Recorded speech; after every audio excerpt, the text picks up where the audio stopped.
అందరికీ. నల్గొండకి అయితే వచ్చేసినాం, హాస్పిటల్ దగ్గరికి అయితే వచ్చినాం ఫ్రెండ్స్. హాస్పిటల్ లోపలికి అయితే వెళ్తున్నాం.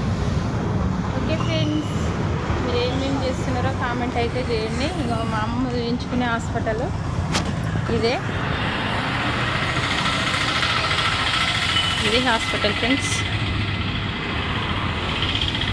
నాయనమ్మ ఎక్కడ పోయింది? ఇంకా మా నాన్నమ్మ అయితే వస్తుంది, చాలా వెనకాల పడిపోయింది. ఓకే ఫ్రెండ్స్, మీరు ఏమేమి పనులకు వెళ్ళారో కామెంట్ అయితే చేయండి. నేనైతే ఈరోజు అమ్మమ్మని బాపమ్మని హాస్పిటల్కి అయితే తీసుకొచ్చిన. మొత్తం అయితే హాస్పిటల్ దగ్గరికి అయితే వచ్చేసినాం.